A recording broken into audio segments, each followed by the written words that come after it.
ಕ್ಷೇತ್ರದ ಚುನಾವಣೆ ಆದಮೇಲೆ ಫಲಿತಾಂಶ ಬಂದಿದೆ. ಸಂತೋಷ ಆಗಿದೆ. ನಿರೀಕ್ಷೆ ಇನ್ನೂ ಹೆಚ್ಚಿನ ರೀತಿಯಲ್ಲಿ ಮಾತ್ರ ಬರಬೇಕಾಗಿತ್ತು. ಆದರೂ ಇಷ್ಟೊಂದು ಸಂಖ್ಯೆಯಲ್ಲಿ ಹೆಚ್ಚಿನ ಸಂಖ್ಯೆಯಲ್ಲಿ ನನಗೆ ಆಶೀರ್ವಾದ ಮಾಡಿದ್ದಕ್ಕೆ, ಬೆಂಬಲ ಕೊಟ್ಟಿದ್ದಕ್ಕೆ ತುಂಬ ಅನಂತ ಧನ್ಯವಾದಗಳನ್ನು ತಿಳಿಸ್ತಾ ಇದ್ದೀನಿ.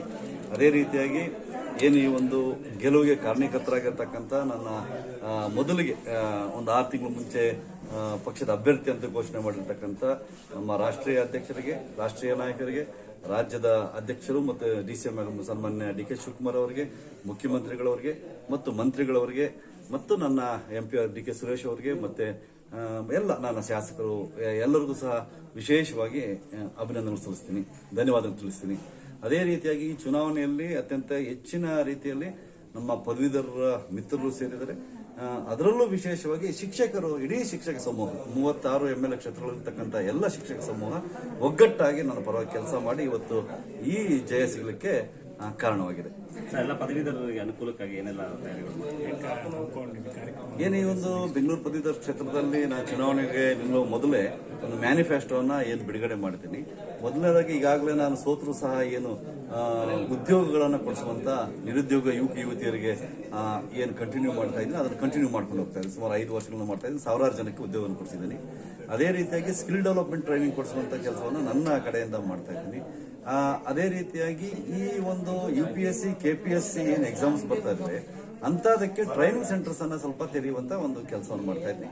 ಅದೇ ರೀತಿಯಾಗಿ ಇದನ್ನೆಲ್ಲ ನಾನು ಖಾಸಗಿಯಾಗಿ ಮುಂದುವರ್ಸ್ಕೊಂಡು ಇನ್ನು ಸರ್ಕಾರದ ಹಂತದಲ್ಲಿ ಇವತ್ತು 3 ವಿಧ ಇದಾವೆ. ಒಂದು ನಿರುದ್ಯೋಗಿಗಳಿದ್ದಾರೆ, ಉದ್ಯೋಗಿಗಳಲ್ಲಿ ಖಾಸಗಿ ಉದ್ಯೋಗಿಗಳು ಮತ್ತೆ ಸರ್ಕಾರಿ ಸೇವೆಯಲ್ಲಿರ್ತಕ್ಕಂಥವ್ರು ಇದ್ದಾರೆ.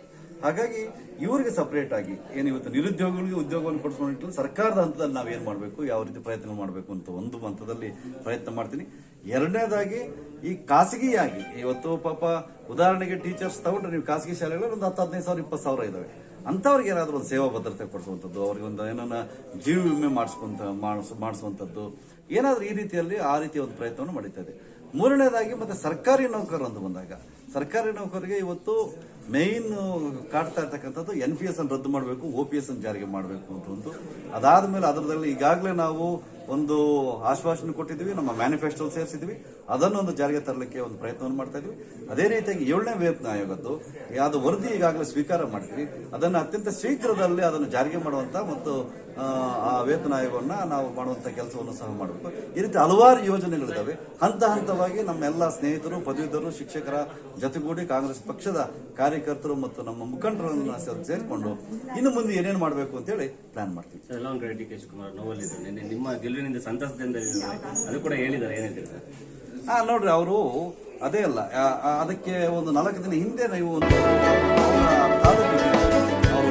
ನಮ್ಮ DK ಶಿವಕುಮಾರ್, ನಾನು ನನ್ನ 2 ಚುನಾವಣೆಗೆ ನಾನು ಬಂದಿಲ್ಲ, ನಮ್ಮೊಬ್ಬರು ಅದೃಷ್ಟವಂತರು ನೋಡಿ, ಅವ್ರ ಚುನಾವಣೆ ನಾನು ಕ್ಯಾನ್ವಾಸ್ ಮಾಡ್ತಾ ಇದ್ದೀನಿ.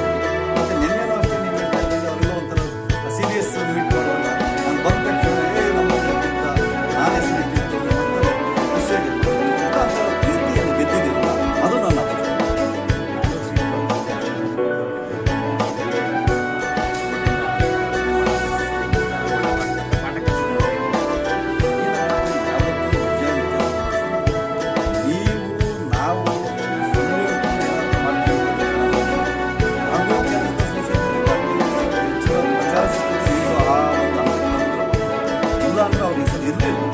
ನಾವೆಲ್ಲೋ ಒಂದು ಕಡೆ ರಾಮ ಮಂದಿರ ಅಂತ ಆ ಒಂದು ವೇಳೆ ಬಂದಾಗ ಸ್ವಲ್ಪ ಅದಕ್ಕಿಂತ ಒಂದು ಸ್ಪಷ್ಟವಾದಂಥ ರೀತಿಯಲ್ಲಿ ಅದು ಏನು ಅವರೇನು ಮಾಡಿದ್ರಲ್ಲ, ಕೋರ್ಟ್ ಆದೇಶ ಮಾಡ್ತಾ ಇವರು ಅದನ್ನ ಏನು ಸಂಘ ಸಂಸ್ಥೆ ಹಾಗಾಗಿ ಸ್ವಲ್ಪ ಇನ್ನು ಈ ಲಾಸ್ಟ್ ನಮ್ಮ ಒಂದು 6 ತಿಂಗಳಲ್ಲಿ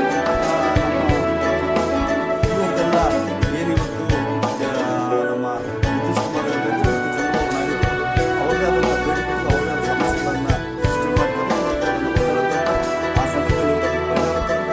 ಒಂದು 6 ತಿಂಗಳಷ್ಟೇ ಈ ಒಂದು ಕೇಂದ್ರ ಸರ್ಕಾರ ಘೋಷಣೆ ಇದೆ.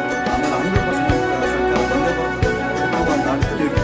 ನಮ್ಮದು ಬರೀ ಒಂದು ವರ್ಗಕ್ಕೆ ಸೇರಿದಂತಹ ಸರ್ಕಾರ ಬಡವರು, ಶ್ರೀಮಂತರು, ದಲಿತರು, ದೀನ ದಲಿತ ಎಲ್ಲರನ್ನೂ ಒಗ್ಗಟ್ಟಾಗಿ ಕರ್ಕೊಡುವಂತಹ ಪಕ್ಷ ಕಾಂಗ್ರೆಸ್ ಪಕ್ಷ. ಆ ಪಕ್ಷವನ್ನು ನಂಬಿದ್ರೆ ಮಾತ್ರ ಭವಿಷ್ಯ ಇದೆ. 15 ವರ್ಷದಿಂದ ಹೇಳಿದ್ರೆ ನೀವು ಇವತ್ತಾನೆ ಏನ್ ಹೇಳ್ತೀರಿ ಸರ್ ಕೊನೆಯದಾಗಿ ಎಲ್ಲ ಪದವೀಧರರಿಗೆ? ಆ ಪದವೀಧರರು ಇಡೀ ಶಿಕ್ಷಕ ಸಮೂಹ ಮತ್ತು ನನ್ನ ಕಾಂಗ್ರೆಸ್ ಎಲ್ಲರಿಗೂ ಅಷ್ಟೇ ಯಾವತ್ತೂ ಸಹ ಆತುರವಾಗಿ ನಿರ್ಧಾರಗಳು ತಗೋಬೇಡ್ರಿ. ಏನೇ ಒಂದು ಪ್ರಯತ್ನವನ್ನು ಮಾಡಿದಾಗ ಆ ಪ್ರಯತ್ನಕ್ಕೆ ಯಾವತ್ತೋ ಒಂದಿನ ಪ್ರತಿಫಲ ಸಿಗುತ್ತೆ. ಹಾಗಾಗಿ ನಾವು ಪ್ರಯತ್ನ ಪಟ್ಟ ತಕ್ಷಣ ನಮ್ಗೇನು ಪ್ರತಿಫಲ ಸಿಗ್ಲಿಲ್ಲ, ನಾನು ಸೋತೆ ಅನ್ನುವಂತ ಆ ಜಿಗುಪ್ಸೆ ಆಗ್ಬಾರ್ದು. ಜೀವನದಲ್ಲಿ ಏನಾದ್ರೂ ಗುರಿ ಇಟ್ಕೋಬೇಕು, ಒಂದು ಗುರುನ ಇಟ್ಕೋಬೇಕು. ಗುರು ಇದ್ರೆ ಇವತ್ತಲ್ಲ ನಾಳೆ ಒಂದು ಮಟ್ಟಕ್ಕೆ ತಲುಪಿಸಬಹುದು ಅನ್ನೋದಕ್ಕೆ ನಾನೇ ಉದಾಹರಣೆ. ಅದೇ ರೀತಿಯಾಗಿ ಮುಂದಿನ ದಿನಗಳಲ್ಲಿ ನಿಮ್ಗೆಲ್ಲ ಇವತ್ತು ಏನು ನನಗೆ ಆಶೀರ್ವಾದ ಮಾಡಿರ್ತಕ್ಕಂಥ ಪದವೀಧರರು, ಶಿಕ್ಷಕರು,